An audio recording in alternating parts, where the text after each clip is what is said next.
Olá, internautas da Folha dos Concursos.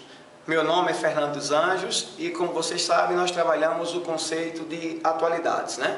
Hoje nós vamos verificar quais são os principais organismos conhecidos como supranacionais. O que vem a ser um organismo supranacional? É uma instituição que, a nível mundial, uma decisão tomada por ela, por acaso, vai ter que ser obrigatoriamente obedecida pelos países que, por acaso, são signatários dessa organização.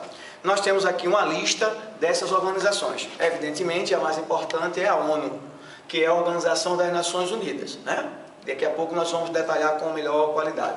A Organização Mundial do Comércio, o FMI, que é o Fundo Monetário Internacional, o BIRD, que é o Banco Internacional da Reconstrução e do Desenvolvimento, a FAO, que é a organização que combate a fome no mundo e estimula a agricultura, a OIT, que é a Organização Internacional do Trabalho, a Unesco, que é a organização mundial que estimula a cultura mundial, por exemplo, né, a educação, a Unicef, que é a organização mundial que, por acaso, tem como finalidade tomar conta das crianças e os interesses, principalmente, das crianças do mundo inteiro.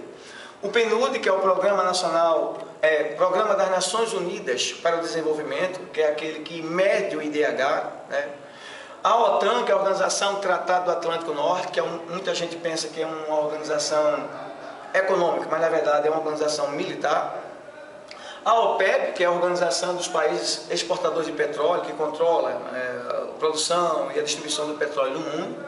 A UNASUR, né, que é a União das Nações da América do Sul, ou seja, essa UNASUR é como se fosse a União Europeia dos países aqui da região do Sul.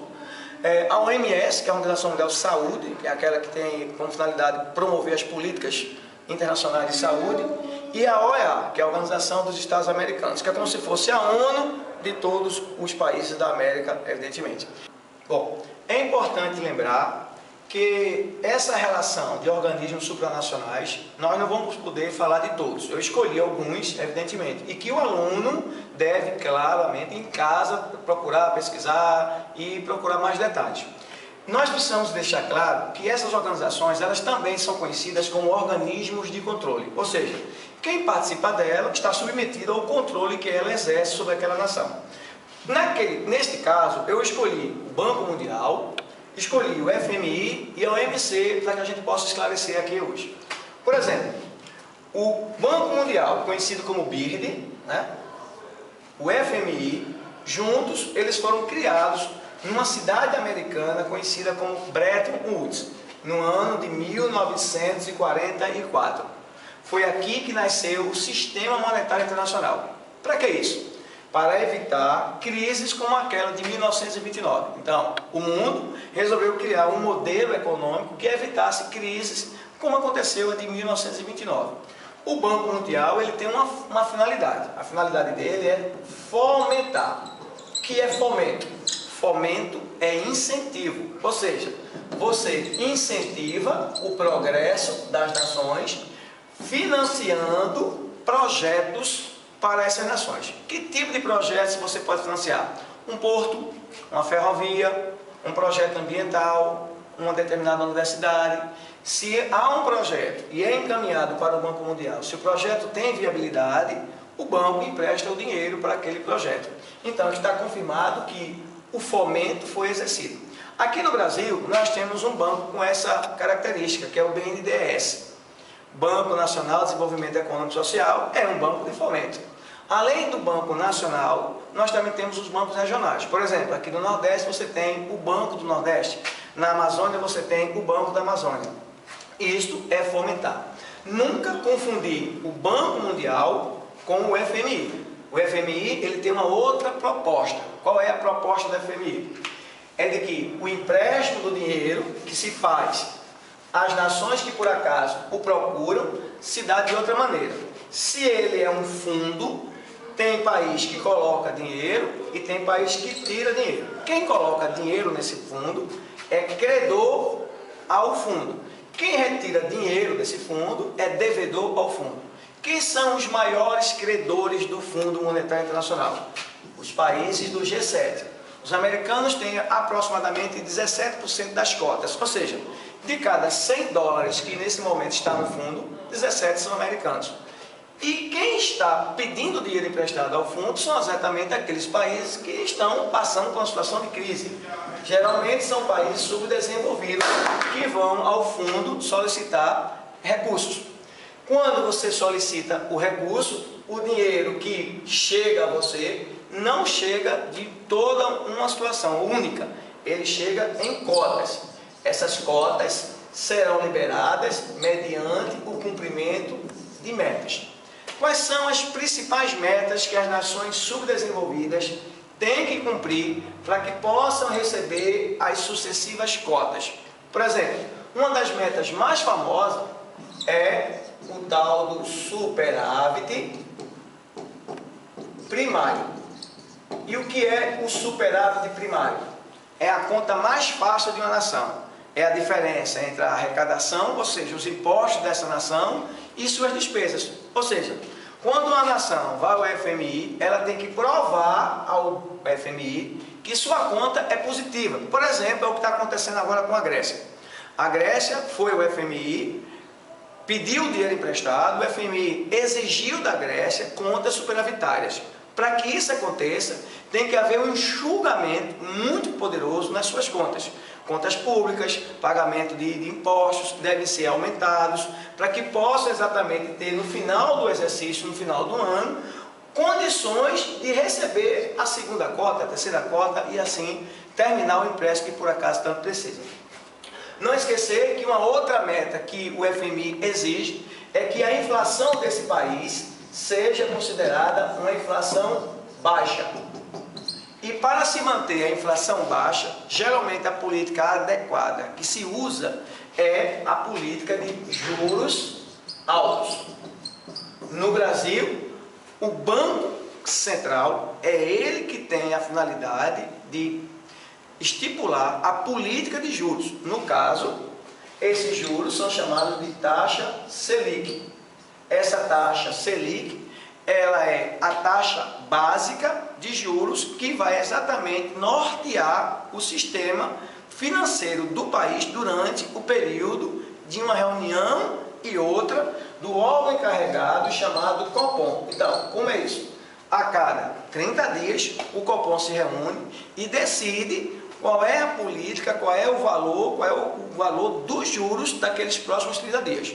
E assim, com base nessa política, se os juros sobem, automaticamente o governo está forçando as empresas a aumentarem seus custos de juros para seus produtos.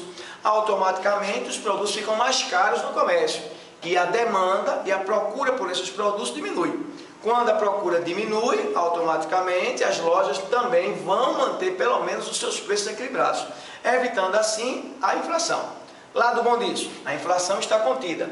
Lado ruim disso, a loja não vendendo tanto, ela não compra da indústria.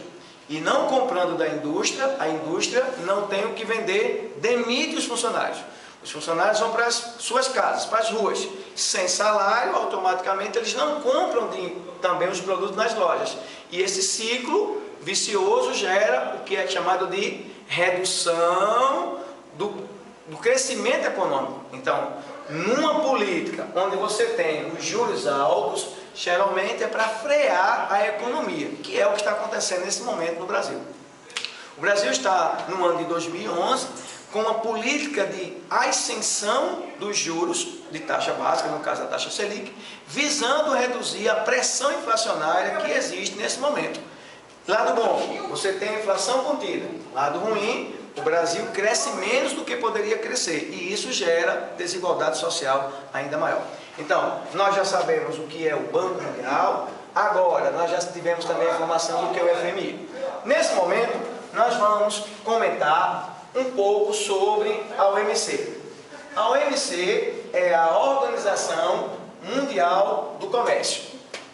A Organização Mundial do Comércio, ela está sediada em Genebra, na Suíça. Ela foi criada em 1995. Qual é o papel da OMC? Regular, controlar, fiscalizar todo o comércio global. Evitar os famosos abusos. Quais são os abusos que a OMC tem que evitar? São muitos, mas geralmente os concursos cobram dois. Quais são eles? A política de subsídios, praticada pelos países ricos, e o dumping, que significa prejuízo premeditado. Como funciona isso? Então, um determinado produto, ao entrar em determinado país, encontra o seu concorrente mais barato. Não é que o produto daquele país seja barato, ele está barato porque está subsidiado pelo governo local. O produto que tenta entrar naquele mercado sentiu-se prejudicado, evidentemente o país que é o controlador daquele produto vai ao OMC e apresenta uma queixa. A OMC vai analisar o processo, verificando que houve essa prática abusiva de subsídios, automaticamente a OMC vai garantir àquele país que foi prejudicado o direito de retaliar. O Brasil ganhou o direito de retaliar. O que é retaliar? É devolver. Devolver o prejuízo que sofreu na mesma moeda. Entre 99 e 2002, os Estados Unidos praticaram um preço abaixo do que o valor do produto deles merecia. Por exemplo, o algodão. O algodão brasileiro, quando chegava lá, encontrava o produto americano mais barato. Não porque ele era barato, mas porque ele estava barato, subsidiado pelo governo americano. Os Estados Unidos, então, estavam cometendo os subsídios. Esse processo de subsídios, o nosso país, Brasil, entrou com um processo junto ao OMC e o ano passado, no mês de março de 2010, ele ganhou o direito de retaliar, de devolver todo o prejuízo que por acaso ele sofreu entre os anos de 99 e 2002 contra a política de subsídios do governo dos Estados Unidos. Então, o dumping significa o prejuízo premeditado. Eu produzo um produto, esse produto tem um custo, que significa os impostos, a energia que eu gastei, o trabalho que eu gastei sobre isso, e eu vendo mais barato do que o custo que eu tive. Isso é uma prática abusiva. Só faz isso quem tem dinheiro para sustentar prejuízo por longo tempo. Geralmente, esse tipo de processo é para quebrar o concorrente. O que é que a gente encontra? Nós encontramos os países ricos acusando os países pobres de praticarem dumping, ou seja, prejuízo premeditado, e os países ricos acusados pelos pobres de praticarem subsídios. Enquanto isso não se resolve, uma das reuniões mais famosas da OMC foi a chamada Rodada de Doha. Você não deve esquecer isso. A Rodada de Doha foi uma reunião que aconteceu, evidentemente, em Doha, no Catar, que é um país do Oriente Médio, no ano de 2001, portanto, há 10 anos atrás. Essa reunião é conhecida como a Rodada Interminável. Nunca se chegou a um acordo. Por quê? Porque os países ricos não abrem mão de manter seus mercados subsidiados, com a alegação de que os países pobres praticam o dumping. Ao meu ver, não há justificativa. Os países pobres não praticam dumping. Seus produtos são baratos mesmo, causando esse susto na economia dos países ricos. Já os países pobres reclamam dos países ricos pelo excesso de subsídio que suas economias por acaso praticam, principalmente em relação aos produtos agrícolas, tipicamente de países subdesenvolvidos. Um dos exemplos mais contundentes é a Europa. A Europa pratica subsídio contra o álcool brasileiro, contra o açúcar brasileiro. Os americanos têm subsídio contra o camarão, contra o aço, contra o algodão, e isso dificulta essa relação comercial, evidentemente. Isso é uma prática abusiva. Nós temos, portanto, um processo que é gerado a partir de organismos internacionais que não são capazes de controlar seus próprios seguidores. Nesse momento, nós vamos agora para, de todas as organizações, a mais importante, que é a conhecidíssima ONU. A Organização das Nações Unidas, ela nasceu no ano de 1945, está sediada em Nova York, nos Estados Unidos. Inclusive, a localização dela gera uma quantidade muito grande de críticas, porque há um excesso de pressão dos Estados Unidos sobre a ONU, talvez em função da localização dela. A ONU, ela é muito fácil de ser entendida. Tem um organograma aqui que é muito fácil de você ir lá na hora resolver. Ela tem uma assembleia, chama-se Assembleia Geral.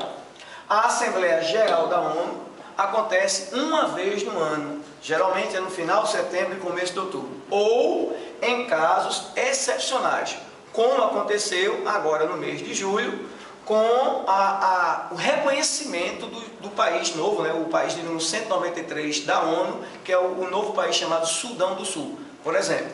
Quando há uma necessidade, a ONU se reúne, mas fora isso, a reunião dela de Assembleia Geral sempre é no final de setembro e começo de outubro. A ONU possui uma secretaria-geral, ou seja, ele é o representante da ONU. Nesse momento, o secretário-geral da ONU é um sul-coreano conhecido como Ban Ki-moon. Não esquecer que a Assembleia Geral, apesar de ser com todos os membros, não é o organismo mais importante da ONU, e sim o Conselho de Segurança da ONU. O Conselho de Segurança da ONU, ele é composto de 15 países. Desses 15 países, 5 são permanentes e 10 são temporários. Os 5 países permanentes, eles são países que ganharam a Segunda Guerra Mundial. Tem em comum o fato de, durante a Segunda Guerra Mundial, saírem como vencedores. Por exemplo, os Estados Unidos da América, a China, a Inglaterra, a França e a Rússia.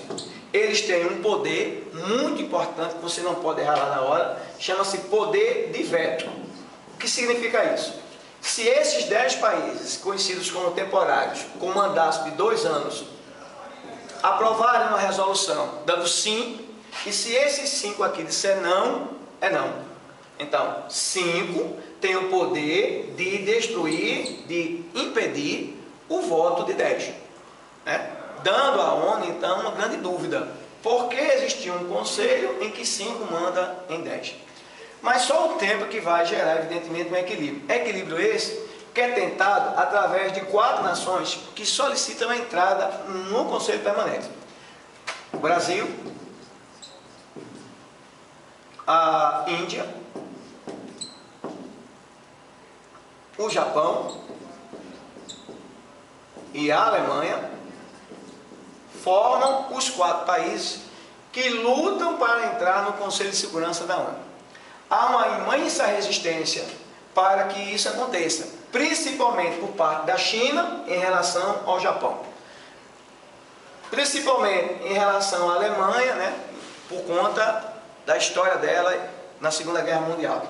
O Brasil até agora recebeu 2 votos positivos. Recebeu o voto positivo da China e recebeu o voto positivo da França.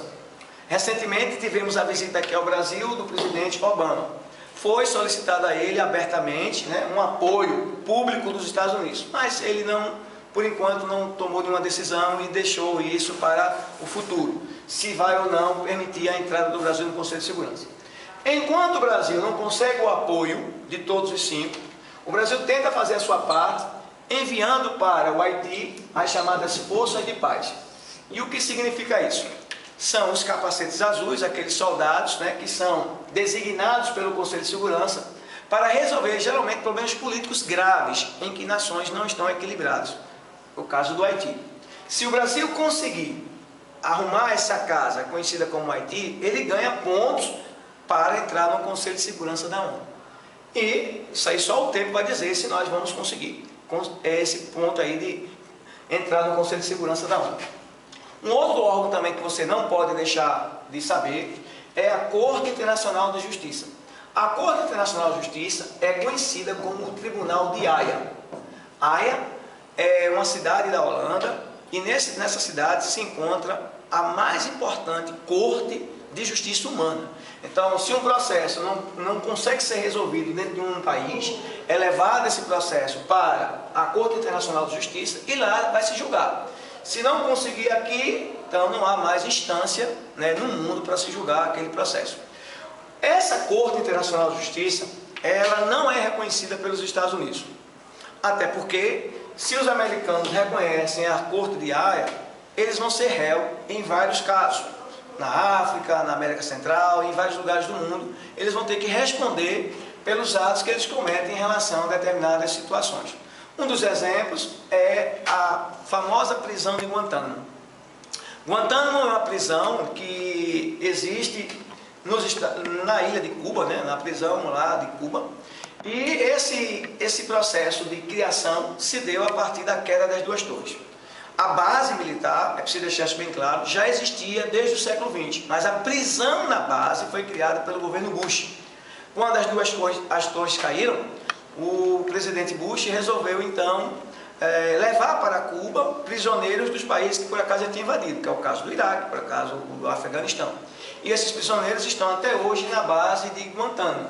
Se esses prisioneiros cometeram algum ato perverso contra a humanidade, o local que eles deveriam ser julgados é a Corte Internacional, e não um tribunal particular americano, que é, por acaso, o que eles alegam lá em relação a Guantánamo.